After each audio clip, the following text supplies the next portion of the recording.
you'll mostly be hearing Matt's lovely Welsh voice this morning. I know. It's probably a good thing because I'm full of a cold and, quite frankly, walk a horse really, really quickly. Yeah. But I will interject as and when hopefully I've got something that'll be useful. What I'd say, just as a kind of introduction, is that I think it's a really interesting point about marketing, and I think hopefully most of you will see this parallel as we run through this, and that's that there's a very fine line that exists between marketing and fundraising, and the skills and the information and the way it's approached. There's an awful lot of read across.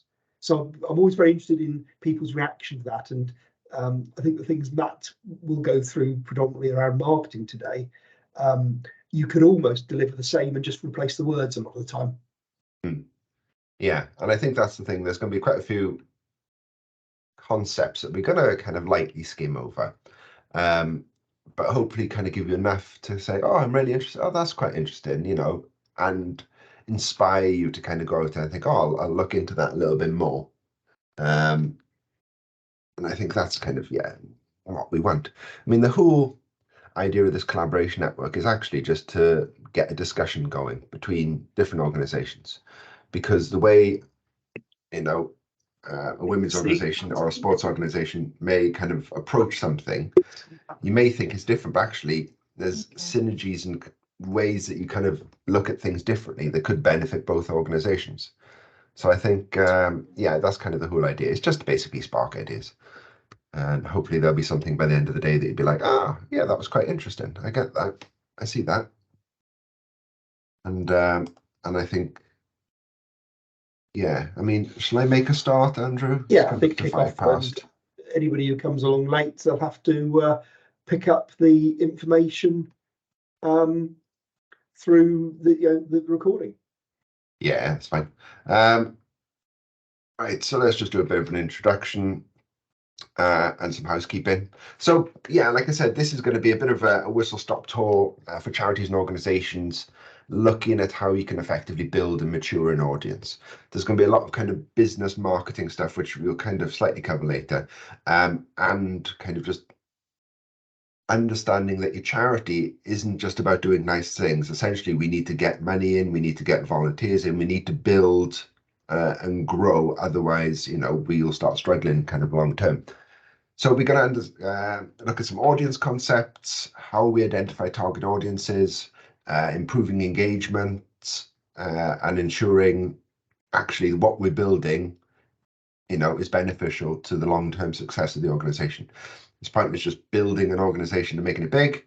We want to make sure that what we build is solid and the right sort of organization.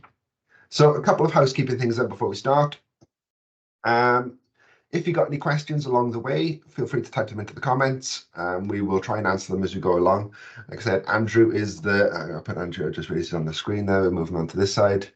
Andrew is kind of the voice of the people at the moment. So if you're not feeling very confident, you know, if you do have a question, chirp in at any time. Andrew will kind of keep an eye on questions. So if you do prefer to type something in, by all means, and Andrew will just kind of count and say, Matthew, what are you talking about? Or if anything kind of crosses his mind and thinks, oh, yes, actually, you know, you could look at it this way. That would be beneficial as well.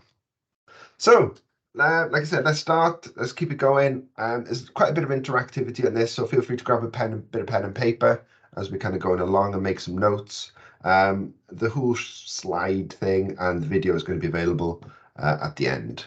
So, and also apologies, I do speak fast, I'm Welsh. Normally I have to kind of, when I'm speaking to the in-laws, I have to consciously slow down my way of speaking. So I will try and slow that down, but we'll see. It's like, yeah, it'll be fine. You'll be fine. So, defining the audience. First of all, we would just want to discuss the casting too wide a net in an attempt to please everyone often results in diluting a message, leaving no one satisfied. So that's why identifying and segmenting your audience is the cornerstone for an outreach strategy. Segmenting your audience, kind of working out what sorts of people you've got. with your organization, whether that be supporters or volunteers, allows you to tailor different messages and strategies.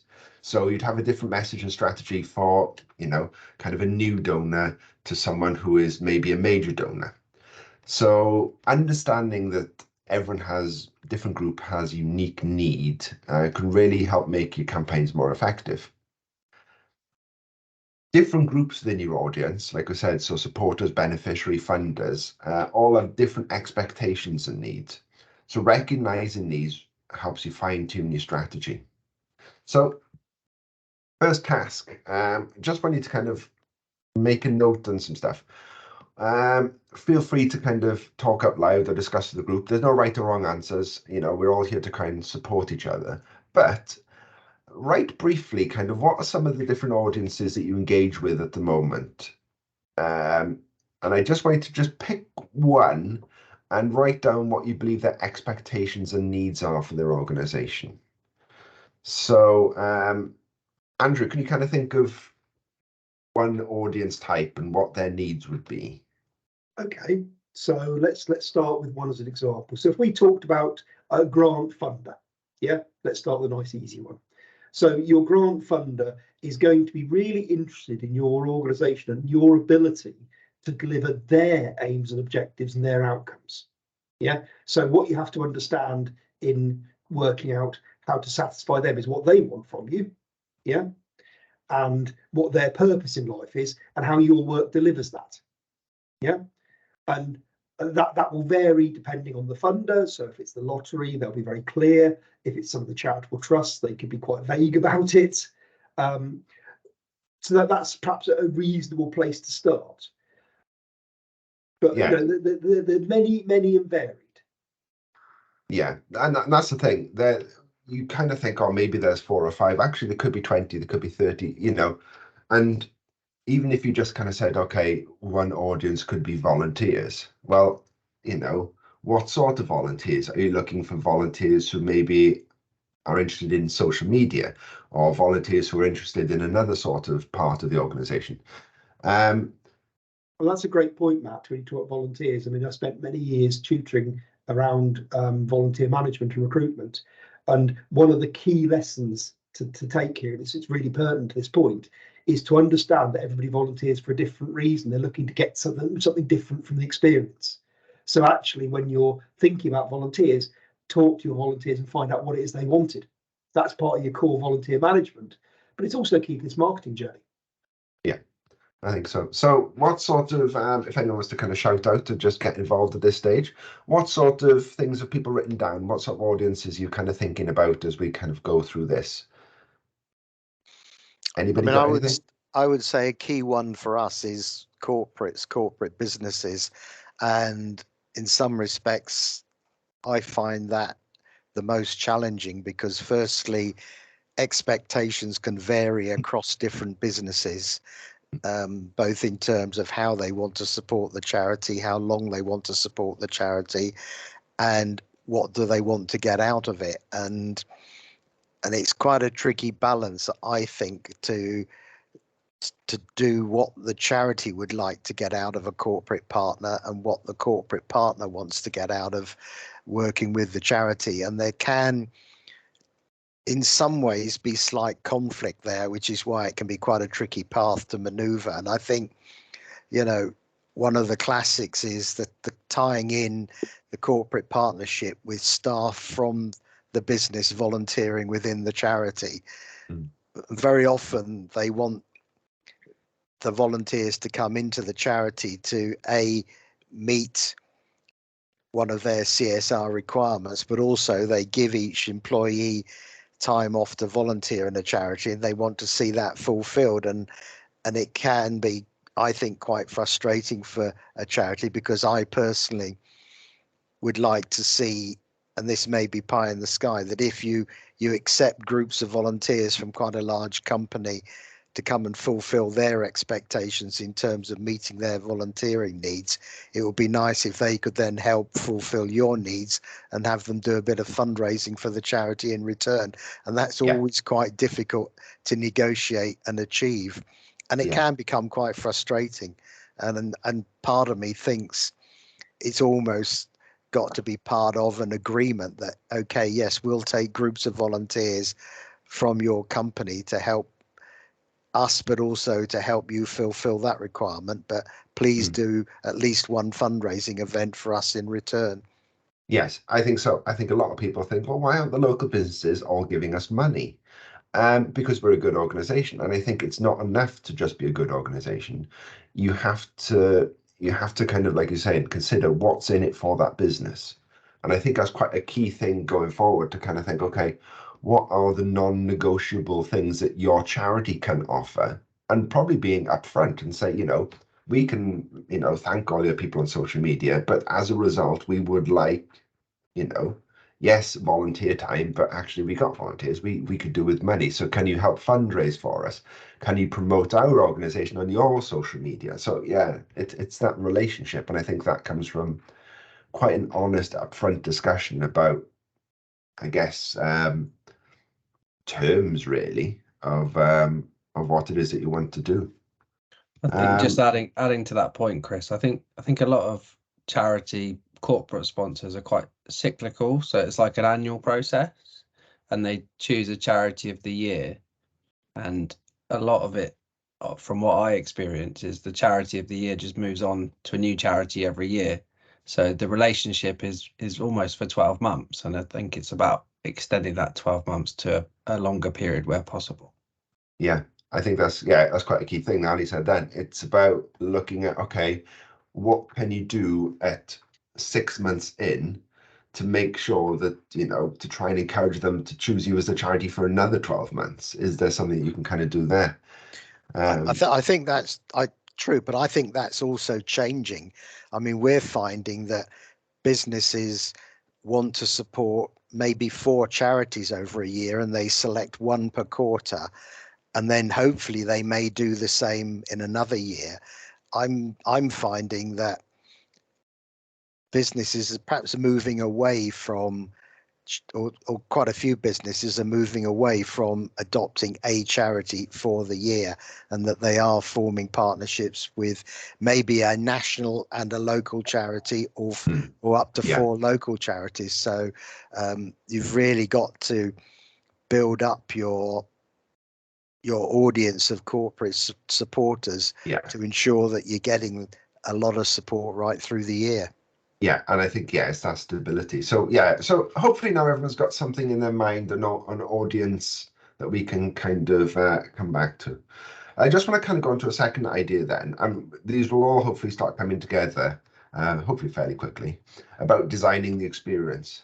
So the question is, where do you currently engage with your audience? So there's a concept called touch points, which are the various kind of junctures where your audience interacts with your organization.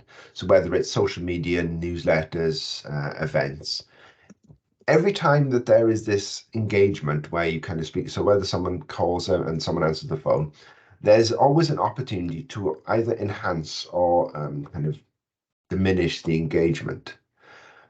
There's an idea that I learned about in marketing called the Lego experience wheel. So it's a bit of a framework for assessing touch points on different stages, basically before, during, and after an interaction. What this does is this ensures a 365-degree of audience engagement. So I'm just going to kind of zoom in a little bit so you can see it a little bit more. Zooming in a bit to this example, right? They've identified a type of customer. So basically it's someone called Richard. So feel free to name your audiences, or people describe it as avatars. So this is about Richard, who's a tall senior executive traveling as part of work. And what they've done is they've looked at, I don't know if you can see my mouse, kind of before the engagement, kind of during an interaction, and then kind of what happens after the interaction. Okay, so if we just zoom into before, so what they've identified is that Richard, the executive, will contact the travel department. They book the tickets, receive tickets. There's nothing much they can influence there, yeah?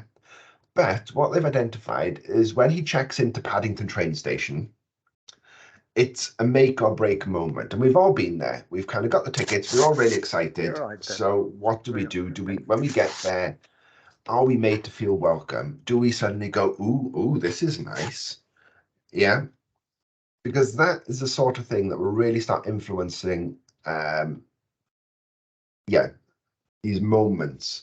And then kind of looking at, okay, well, what sort of data do we need to make sure that Richard, is there? So, for example, for them, it's a case of, okay, is he there in business because he could want, Wi-Fi and things like that? Does he have kids? Are the kids just going to be stressed? Is there somewhere comfy to sit down? Yeah, all of these moments of make or break moments. With your organization, it's you can't necessarily control someone's Google search results, but you can influence what happens when they're on the website, or maybe when they call you for an initial query. Kind of start asking yourself, okay, when someone's getting in touch, maybe who's answering, what are they saying, and how are they making the customer feel? And when you start kind of identifying this with the kind of the before experiences, the during experiences, and after, you can start to get a really good understanding of certain points. So we know that, like Chris was saying, when we're kind of speaking to businesses and something like that, and it may be 6 months in and they're thinking about changing, well, what sort of engagement can you have with that organization to try and build that relationship? So even if they do go off somewhere next year, they think, oh yeah, but they weren't as good as when we were speaking to Chris. Chris really made us feel like we were part of this organization, so we'll go back there again. That's what it's about with this kind of this wheel of experiences.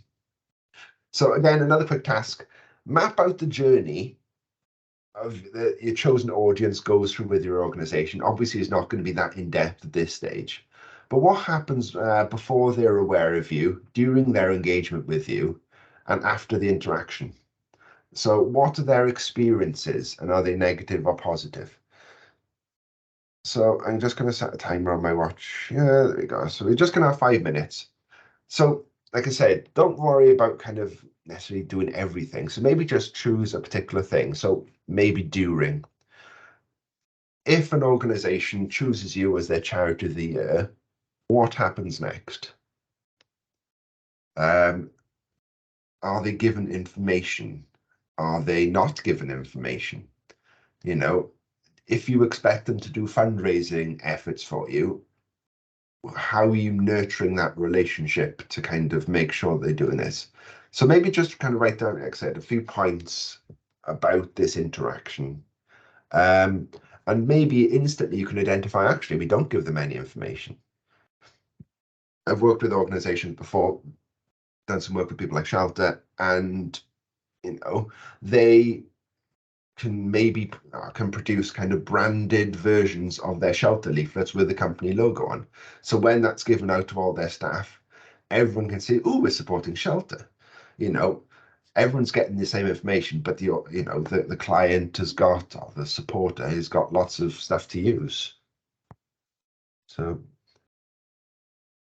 is that making sense to everybody?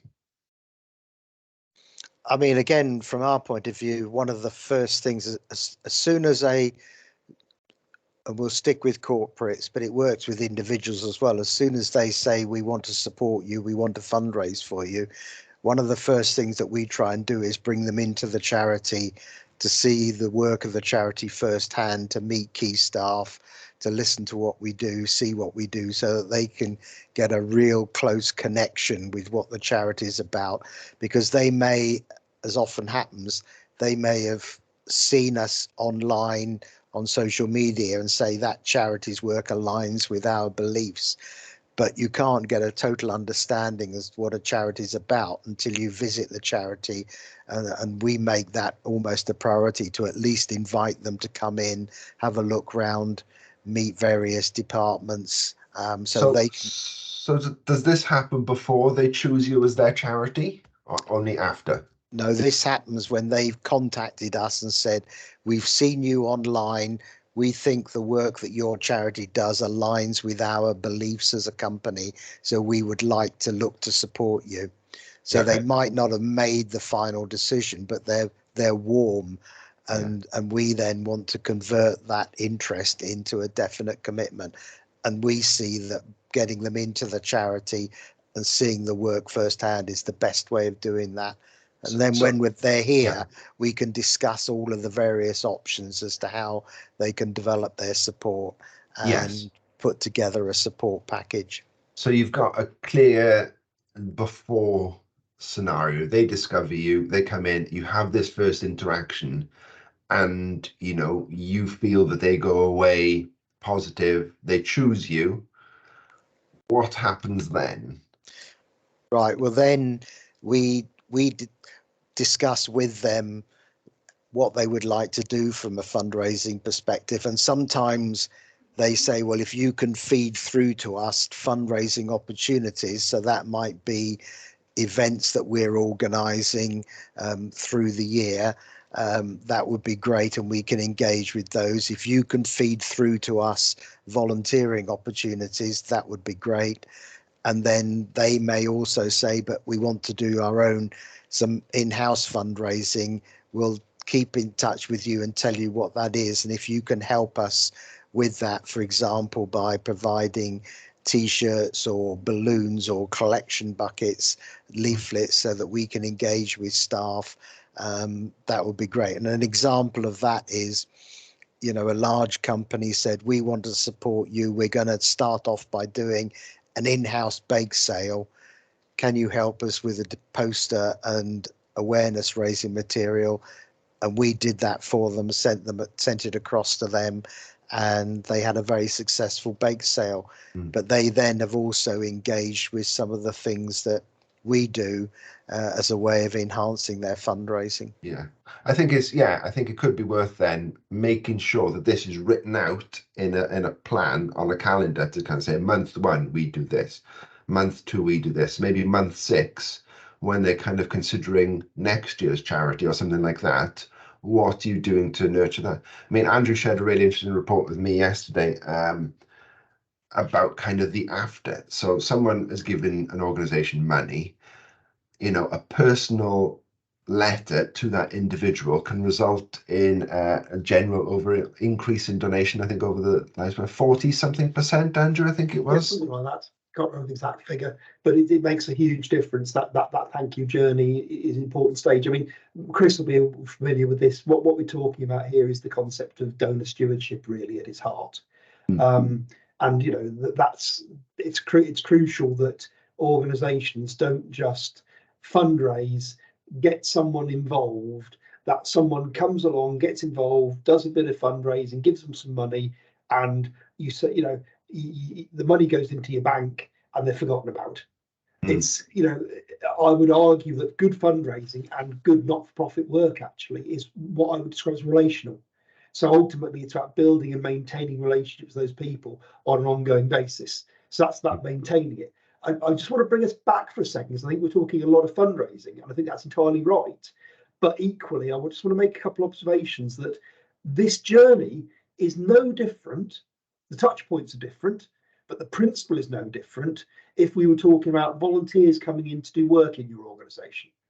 Or, and I'm going to put Victoria and Henry on the spot here now, I'm afraid, because actually, you know, AYA, who I know reasonably well, yeah, youth organisation, I would argue these principles work in exactly the same way about attracting young people in as beneficiaries and participants.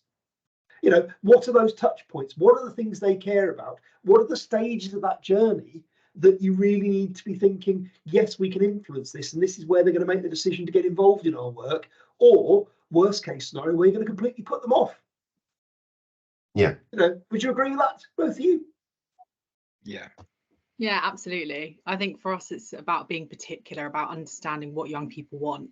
And if we're going in a completely different direction and we're not understanding why young people would want to volunteer, then we're kind of going in the wrong direction. So obviously, like you guys were saying, it's so important to know the reasons why they'd even want to volunteer and be part of AYA. So yeah. Absolutely. Yeah. So those principles are really important, and it's really, I think it's dead important as part of the context of this session that we remember that this is what fascinates me about this marketing journey stuff Matt's going through, is that yes, it's absolutely about fundraising, and it's absolutely about that donor stewardship journey that Chris has been talking a lot about. And I know Chris fairly well, and I know he knows this stuff pretty well. So you know, I'm confident that that's absolutely right. But I think it's a really interesting point that it's also about so many other things you do in a not-for-profit organisation. You know, from definitely. providing your services to engaging volunteers to bringing new partners on board. It's about relationship at its heart and building and maintaining those relationships. Yes. And those touch points, those principles are critical. I think a lot of youth clubs, you know, I've seen them in our area say, oh, we've got a pool table. And they think that's enough to draw the crowds in from, you know, so far away. And actually, it's not. It's understanding that young people want meaningful, engaging relationships with other people. And, you know, it's about kind of, like I said, looking at that. So just bear that in mind. Because, like Andrew was saying, the question is, it kind of comes back to, well, why do we care about any of this? And the question is, well, what are we actually building? When we're talking about developing an audience and building an audience, before we kind of just consider it's about inflating the numbers, you have to kind of look at the process and think about engaging and the quality of the interaction. Because if we can get this nailed, actually, it's crucial in kind of, if you've got something, if you're trying to grow something that is quite weak at the core and the structure and what you want to achieve, yes, you can get numbers. You can have 1,000 pool tables and every child can have a pool table, but that's not what you want. It's about developing confidence. It's about building. So actually, how can you do that in the, your day-to-day interactions? Numbers is all about the illusion of success, but it's the quality of interactions with donors, supporters that actually truly matter at this stage. So looking back at, I say, the touch point wheel, the journey that we've just kind of spoken about, how can you improve the quality of certain experiences to maybe, focus on the quality of the interactions? What you'll discover is this whole idea of the loyalty ladder. You may have heard of it in business things. So basically, it's about turning prospects into customers, customers into clients, and clients into advocates. If you can spend your time developing a prospect and getting them into a customer, or and someone may be making an inquiry, turning them into a volunteer. They may go from the volunteer into like a volunteer manager. They may decide actually want to be involved in being a trustee or something like that. You've turned them into someone who's advocating your organization. Yeah, you haven't just turned them into a volunteer. It's about maturing them into someone, because then you're not trying to get more volunteers in. They're also trying to get volunteers in their networks. The goal for the organization, or your organization, is to take your audience, whether that is volunteers, donors, or anything in between, on a journey that develops them into advocates for your cause. So you're not the only one saying, please give money to us. If everyone in your organization did that, it's going to be a really positive thing. Matt, I just want to take a step back just for a second, because I think it's something worth we talked about in planning this session. It's worth going through quickly now, and that's that this idea of quality versus quantity is really important. And we've all heard the phrase vanity metrics. How many followers have you got on Facebook, that sort of thing. Yeah, and there's a measure of truth to that. How many people engage with your posts actually doesn't matter to some degree. It's what difference it makes. Yeah. But equally, having a good number at the top is important. So I just want to use an example, one that I always use when I talk about this. Here's a fundraising one. So I can tell you, if you run a crowdfunding campaign, and these are stats from crowdfunder themselves, that somewhere between 3 and 12% of the people who visit your page might make a contribution to your project. Yeah. Now let's just think about that for a second. Yeah. So if we're talking about 3 to 12% of the people who visit the page actually making a contribution, and if your average contribution is perhaps £10 to £20, that's fairly typical, and you're looking to generate £10,000, that's a huge number of people who have to visit your page, but let's just work back. An even bigger number of people, and I won't bother doing the numbers because I think you can understand the principle, an even bigger number of people need to understand that your page exists, and there's going to be a high attrition rate at this point. And an even bigger number again have to understand that your organization exists. So actually that funnel down is massive. And so quality matters, because Matt made a really good point when we were chatting about this, and it stuck with me actually, Matt, is that whilst I can tell you that to raise that £10,000, you probably need to be trying to talk to about 30,000 people. yeah, based on that 10 to 12, that's what 3 to 12% return rate. Yeah. However, if we can take people on this journey, we can build loyalty, we can build engagement, then we might better turn that figure at the bottom from 3 to 12% to perhaps 25%. And the numbers tumble down dramatically at the top then. So it's really quite important that we don't just think about the total numbers, but also about the quality. Yeah, yeah. And we'll cover this bit in a second. So just take a few minutes then to write a brief mission statement that encapsulates what building an audience means to you. So what I'd suggest is you just, don't need a paragraph, but just condense it into a simple sentence. You can always ask yourself at every interaction to make sure it's helping you achieve your goal. So it's not just about, we want to get, audiences about building numbers. So we don't care about that. We know it's about building numbers. We want to build numbers eventually. But what does it mean? So for example, I could be sending an email to a supporter and I need to be asking myself this sentence, is this email going to help me nurture positive feelings towards the organization that result in a customer getting the support they need so they will tell others how we positively impacted their life? So I'll read that again. So my sentence would be, my organization is about nurturing, or engagement for me is about nurturing positive feelings towards the organization that will result in a customer getting the support they need in such a way that they will then tell others how we, as an organization, positively impacted their life. We don't want to help someone. We want to help them in a way that turns them into, do you know what? We spoke to that organization. They were fantastic. They really helped me. They are telling their friends, because that then means you're going to get more supporters. You're turning this one-off customer into an advocate of your organization. So, it could be, that email I've sent, does that email do that? If it does, then I'll send it. Does that phone conversation do that? Is our coffee morning going to nurture positive feelings, or are people going to think, actually, we didn't really need a coffee morning? Is me sending staff, or me trying to get staff in as volunteers, going to help me nurture this positive feeling towards the organization?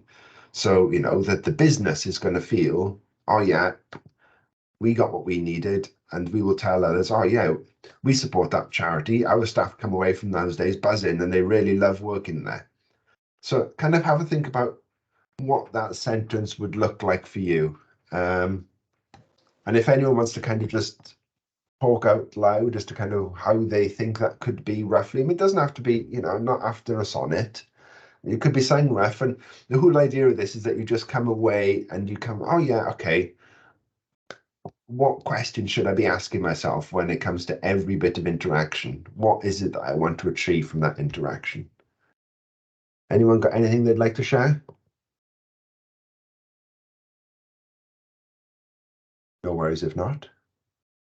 It's quite a personal thing. Just a comment, Matt, really. It's about, just on the topic you made about quality and quantity. I think it's just also making it as simple as possible to make a donation, or being able to simplify how people donation. There's so many apps out there nowadays that, Just Giving, obviously Virgin Money's disappeared, go cardless, Stripe, etc. And one of the charities that I work for, they've got an online donation form, and it just makes it really easy for people to make a donation online and for a set amount. So I think a lot of people, they don't know how much to give because they don't know what that amount is and what amount that will go towards. What's the difference between like 50 and £10? Obviously quite a big difference, in terms of what the charity could benefit from. So with being able to provide that, I think in the region of something like £70,000 to £80,000 in the last 18 months has been received through that online donation form, which they thought at the start it would have detracted from other people donating from other means as well. So, like Just Giving or sending in checks at Christmas, etc. But they're still getting the other side of it. And I think the ability to have that form is what, you know, they deal with end of life, so it's palliative end of life care, and the ability to have that form potentially for funerals or something like that is another opportunity to generate a lot more donations from those type of activities that possibly they wouldn't be able to do before. Yeah. So I think that the sentence there is what I'm doing helping to clarify or simplify what the call to action is and what we need them to do? Because like I said, I think if sometimes you can say, oh, you can donate to us in, 30 different ways, or you can do this and you can do that. And people are just like, well, I don't really know what to do. And, there's a theory that if you give people too many choices, they'll just have this brain fog and they'll say, I'll think about it and I'll do it tomorrow.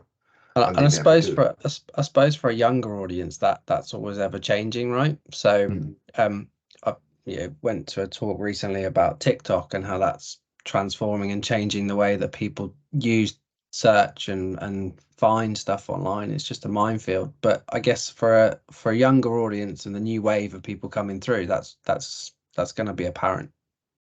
Yeah, exactly. Yeah, and it's kind of looking at where your audience is and what is it that's going to engage with them.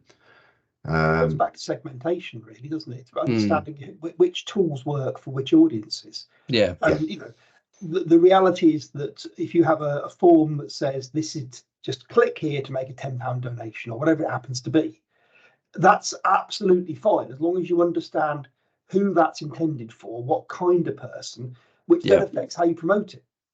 Because just for sticking something on your website, and I've got some experience with end-of-life charities, and end-of-life charities tend to do quite well on that sort of donation anyway. So they're perhaps not the best example in terms of making a universal comparison. Yeah. However, that said, it's still a great example. But I would ask the question: how are you flagging this to the public? What's promotion? Because what I've seen in the past, lots of charities put a Just Giving link on a website. Yeah. And it does absolutely zip. Yeah. And it does that because actually no one even knows it's there. There's nothing to drive them to it. Yeah. So it needs to be part of a more coherent strategy. And all that comes back to the stuff Matt's been talking about, really, in terms of kind of understanding audience and building plans that make sense for that audience. Yeah. And is it the same? Obviously, we talk about charities, but I guess CICs as well are included in that sort of context as well. Yeah.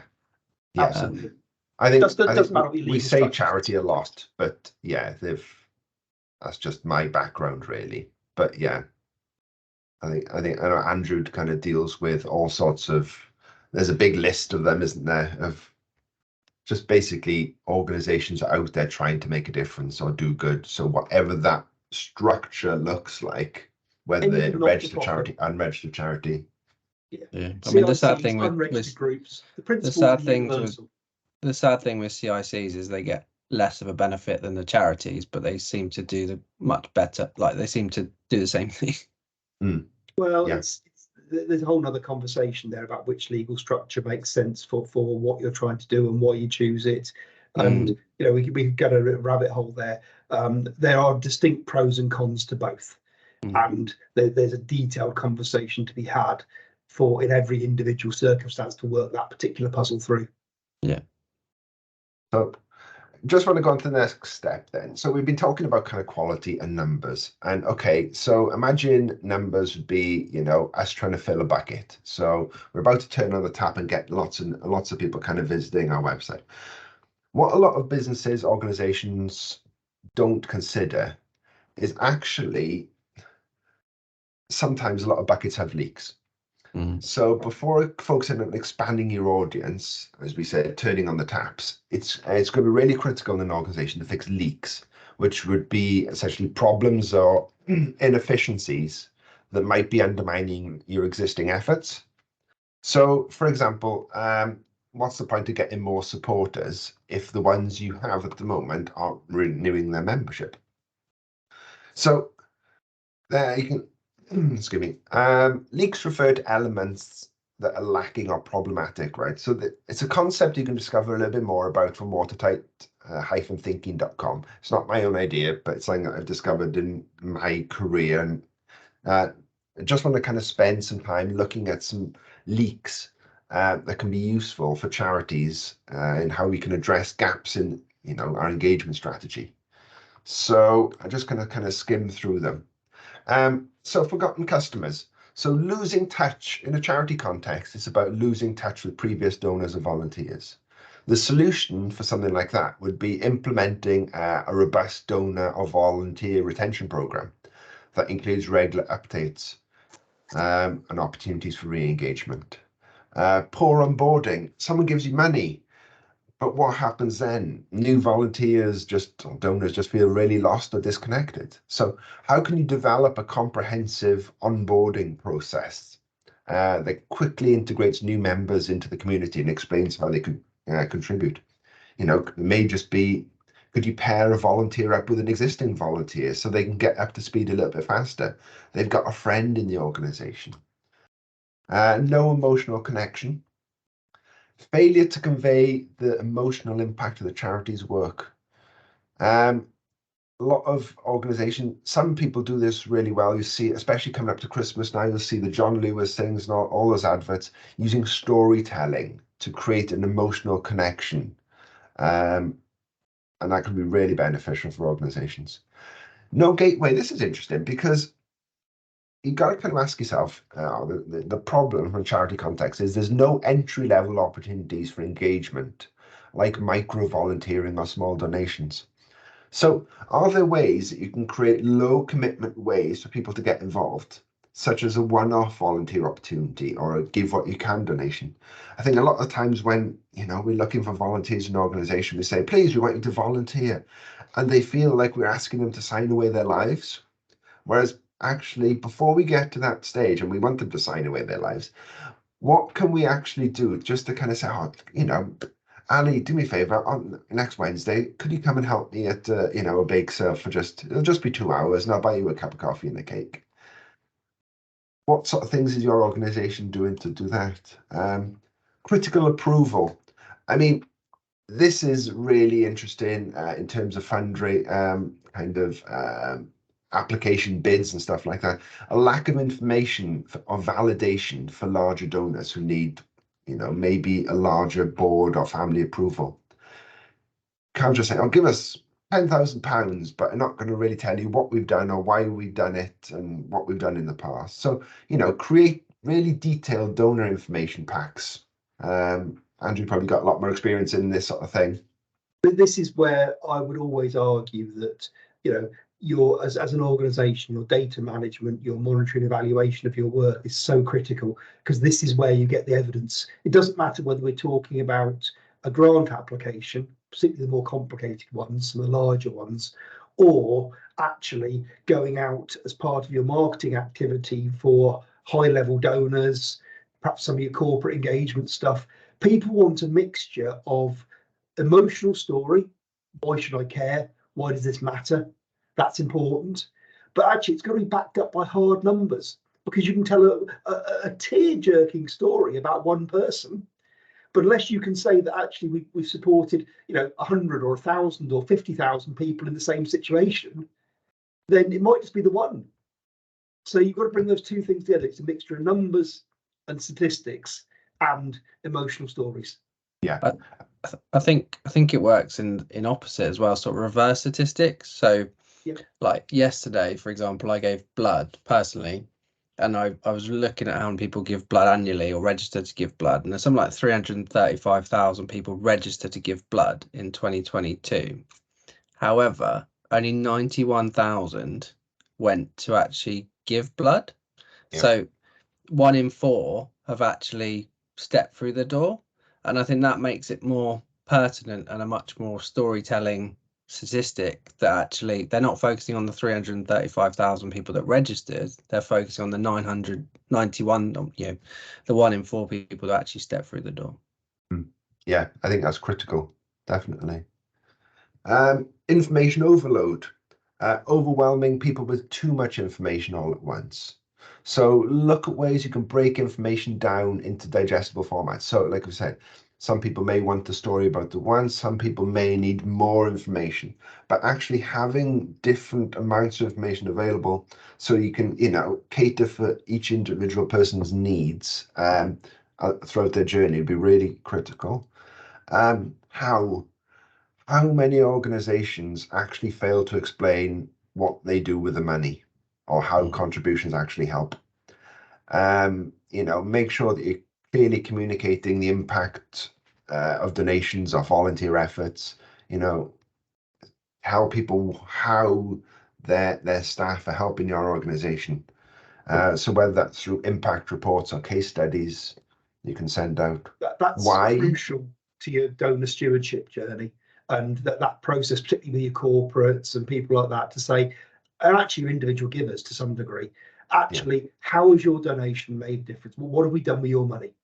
Yeah, because what you're telling people then is that if next year they don't support you, then 100 children in the area are going to go hungry.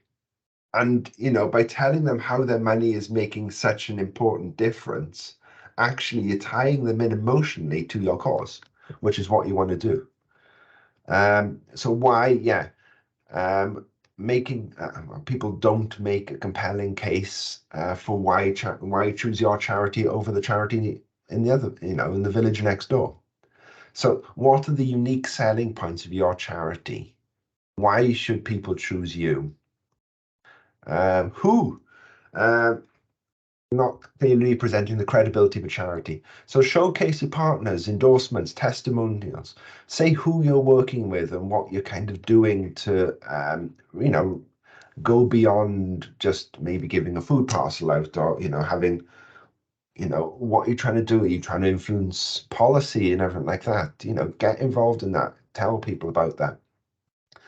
Following up. Oh, this kills me. Failing to engage donors or volunteers after an event or donation. We were a corporate sponsor of an event, and we gave them money, signed the check, didn't hear anything from them. So here's a question for you. When they come back to me next year asking me if I'll sponsor them again, what do you think my answer is going to be?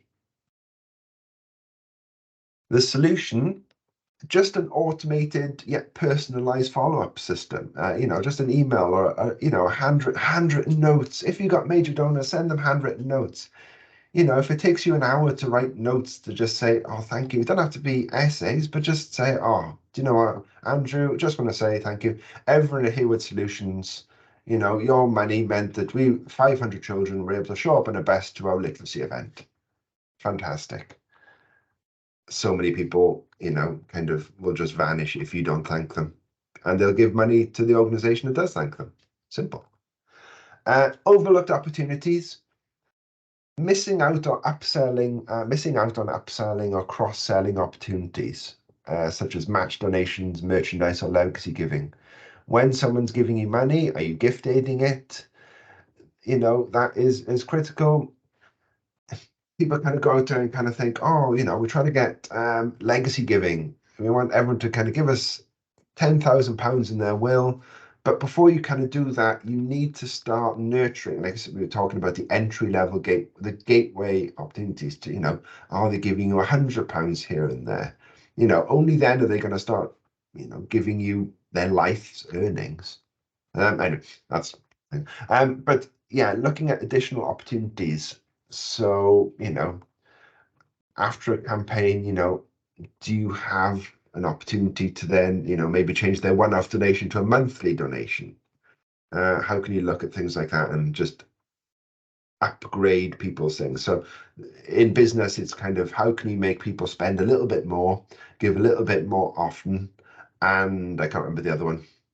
But if you could get every donor who give you £10 to give you, £10 a month or £11 a month or something like that, just that increase is going to really have an exponential growth in your business, in the That's just to organization. pick up on that overlooked opportunities for a moment. I came across a local charity recently who'd run a charity dinner in partnership with another organization. Now that should have been a fairly big fundraiser. Yeah, they actually walked away with about £2.5 grand profit out of it, which for the amount of work involved was deeply disappointing. Yeah. Mm. Now, why did that happen? And I think it's all about these overlooked opportunities. And what they hadn't done, they hadn't thought really long. They'd done a whole load of promotion. You know, we've got this event coming up, please come along. What they hadn't done was leveraged all those relationships, those contacts they'd made, and gone out to people and said, you know, in their journey with their corporate supporters, did you know this is happening? Would you like to come along? We'll do you a deal for it. All that sort of thing. So it's the diversification and cross-fertilization of your fundraising that matters there. And it makes a massive, massive difference. Yeah. I think also just obviously it's obviously just talking about the donation form there. Yeah, if you are selling online merchandise, it's a case of flipping that on its head and saying like, thanks for your purchase of, let's say, 5 t-shirts for an event, for example.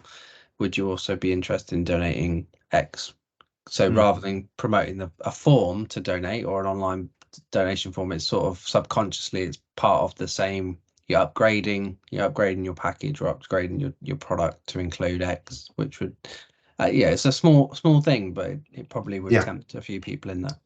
I think that's the thing. I think the reason a lot of organizations don't get the money that they are probably entitled to is they don't always ask, or they don't kind of upsell. Just as an aside, but a useful aside, as someone's mentioned, merchandise. Merchandise can be really powerful, but it also very, very often for a lot of smaller organizations ends up being a big pile of boxes in the back of somebody's garage or under their desk or something of that ilk. So just as a general point, unless you are super confident, my advice would always be go with a print-on-demand solution. Yeah, you won't make as much money per item, but you know what? You'll at least make a profit rather than be sat on a whole lot of stock that you never sell. Yeah. So just an aside, very useful one. Yeah, so just coming back to the next point, unconscious loss. So in a charity context, it's looking at are there donors or volunteers who were once interested but slipped through the net because you didn't follow up? You didn't give them a phone call back and just say, oh, you know, you came along to that event. You know, do you fancy coming back, or do you want to, you know, get your organization involved? Yeah. So have a bit of a CRM system. If you haven't got a charity CRM system, you know, there's some information in the WhatsApp group, in the LinkedIn group, about sort of stuff you can have there. But see who's getting involved, get their data, and then you can follow up to re-engage with people. You know, maybe if they haven't given you a donation for a year, send them an email and say you miss them and this is what's been going on. Matt, just to pick up on that and the CRM, again, another thing we see quite regularly is charities that have implemented CRMs, they're doing a reasonably good job of it in particular parts of their work, but what they're not doing once they've got that record of people is then leveraging it. So they're not actually using that CRM as a basis then to send out other opportunities. They're just using it for tracking beneficiaries or tracking individual giving donors and not thinking about how they can use that data in other ways to actually, you know, get that message out more widely.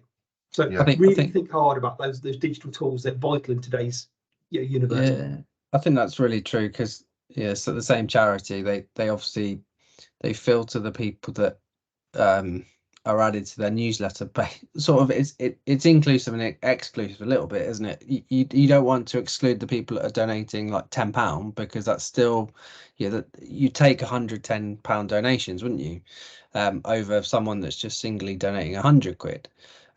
So I think there needs to be inclusive nature of not excluding the people that are just donating a small amount of money in that sort of context. I think that's where it comes back to what we were talking about at the start about segmenting your audience. You know, have a strategy for £100 donors and have a strategy for £10 a month donors. Yeah. So looking at kind of different ways, because, you know, someone who gives you £100, it could be because they've run a marathon. Well, next year they could be running another marathon. So you need to be getting in touch with them at, 10 months and seeing if they're running a marathon again, asking people, this is like a huge thing with certain charities. They don't ask people, oh, thank you for the £100. It's fantastic. This is going to go to this, but can we just ask, why did you give it to us? That's really beneficial. Why are people choosing your charity over other charities? Ask them, ask people, ask supporters. What is it about what you do that engages with them? Finally, not known. The most basic leak where people don't even know your charity exists. So, you know, increased visibility through SEO, PR efforts, social media campaigns, partnerships with other organizations, you know, get out there. Otherwise, you know, he's pointless saying, oh, we exist, but nobody knows about you. You got to kind of think that, like we were saying, this is, consider this in terms of a leaky bucket. So, you know, we got people coming in. If you can kind of start plugging these holes and just increase, you know, fix these by just a couple of % each, actually, that will have a huge impact long term on what it is that you do. And remember, it's not just about your fundraising. It's about your beneficiaries. It's about, you know, these principles are universal principles. And I know it's very easy in these conversations that we keep on coming back to fundraising. It's such a key part of what charities and not-for-profits do. But remember, the same principles apply whether you're recruiting volunteers, recruiting beneficiaries, any of those things. Yeah. I mean, how many times do people just go up to fundraising people and treat them just as a pot of money? And you know, the only time you engage with the local fundraising pot of money is when you want money from it. Well, unless you're kind of nurturing that relationship along the way, finding out what they're trying to achieve, learning about them and their goals, you know, you can't do it. So anyway, final task. Just take 5 minutes now just to identify 1 or 2 leaks that you think are most relevant to your organization right now, and just have a think about some possible solutions. So I'll put them back up. I mean, there's some. Yeah, I mean, nobody has got this nailed. I mean, if you go to the website watertightthinking.com, they've got a little questionnaire that you can start filling in, and it will kind of give you, this is your biggest leak. This is what you need to kind of start doing, and it gives you some really good ideas. There's a book, it's really interesting. I mean, I got it here on my desk, I can see it there. But, you know, it's all something that you need to keep coming back to. A bit like, you know, every year, maybe just kind of think, right, what are we working on? Yeah, you know, we've got the gateway sorted. We've got, you know, the emotional connection. Oh, but, you know, this year we've let slip on something else. You know, we're overloading people with information now. So this is always a way of just fine tweaking and balancing it. And every year you're just cycling through it again and again and just always looking at what you can do. It's really beneficial. Does anyone want to kind of shout out any of these leaks that they can think, oh yeah, I can see us maybe having an issue with that, and it'd be good to address that? Probably one of the biggest things that I've seen, and probably Vicky's seen as well, is like not having follow-ups, because as one of the things that we do as interns, we manage the database of all the volunteers. So, and with that we can have like loads of different filters, so we can see the volunteers who have done a full application but then who have never actually turned up to a project session. So we're like, why do we think that might be? So actually, what, as part of what we're doing and what we've been doing this week, is we've actually been creating these filters in Beacon, the database we use, and we've been creating an email template being like, hi, thank you for doing your full application. You've gotten through the hardest part of our sign up. Here are our activities that we run. Please come back to us, let us know what you're interested in, just to see if that can then generate those people who have already done a full application. So there's nothing left for them to do other than turn up to a project session. And we've actually had a couple people come back and say, oh, hi, thank you for getting back in contact. Yeah, I'm really interested in coming and doing this. But also, one thing we also see is people who have just inquired about doing an application, but then maybe haven't booked their slot to come in person. So we've been sending out emails through Beacon saying, hi, you've done the inquiry. Are you still interested in coming in volunteering? And we've actually had 2 volunteers book time slots this week since sending out those emails. Yeah, exactly. What I think you'll find with that, Henry, it's a really interesting example, is that you probably are playing catch up at the moment. There's probably people that are in your database that you didn't follow up on 3, 6, 12 months ago even. Yeah. And the problem is, what you've got to understand is there's a decision point, and those decision points aren't permanent. Someone will decide to make an action and they'll act at a time. 5 days later, their situations, their psychology, their view on the world might completely change. Yeah. So actually, there's something about timeliness that's quite important here as well. I'm sure Matt will agree with that, that you've got to strike whilst the iron's hot, so to speak. So that's something else that you need to think about in that particular process. And it's the same with a donor and the other things, really, because otherwise, I don't know, for example, I'm thinking about donating today. I don't complete a donation form, but today's my payday. You come back to me 10 days later and I've spent it. Simple as that. Yeah, exactly. And I think it kind of covers a lot of leaks, really. So forgotten customers, it could be forgotten volunteers who made the thing. Unconscious loss because you didn't realize that, they were there. Unless you've got the systems in place to kind of keep tracking this sort of thing. It could be they made an inquiry, but I want to volunteer. Well, actually, that's fantastic. We love that. Here are 5 ways that you can be involved, whether that's, collecting, donating, ironing, doing whatever. Which one kind of stands out to you, or, a gateway kind of volunteer opportunity. Oh, that's great.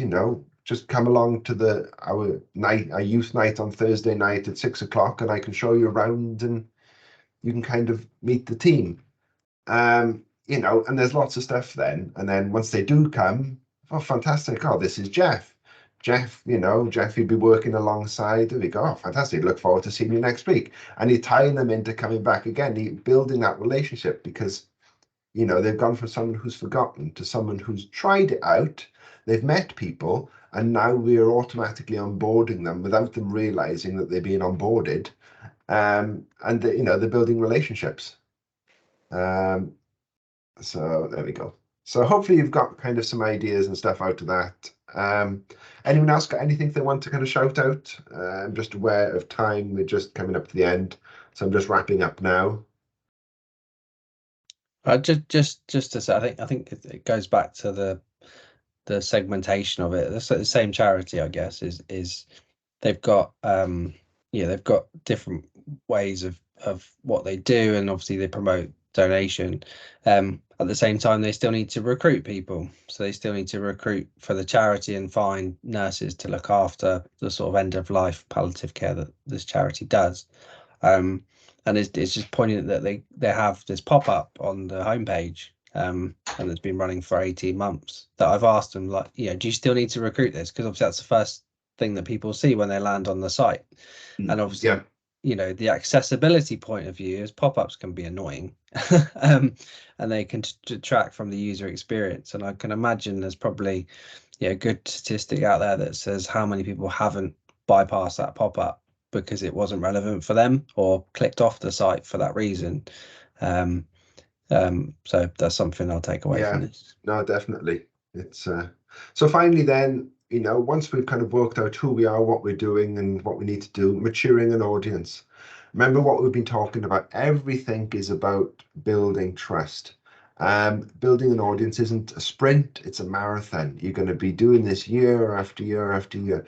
And actually you'll each year it all looks slightly different. You'll keep refining it. So don't think that you've just, I've got this nailed. It is something that you will constantly be working on. Trust is foundational to any relationship and is critical in a charity or non-profit context where people just need to believe in your mission. It's about turning supporters into advocates. If we get this right, you can get the people who've just made an inquiry to the ones who are just out there in the community, just promoting you, singing your praises, coming back again and again, giving you money after money because they believe in your organization. Positive experience after positive experience will just develop individuals into proud supporters and ultimately result in the long-term success of your organization. So hopefully there's been some things that you can kind of cover. You've enjoyed and you've been able to pick up a couple of ideas here.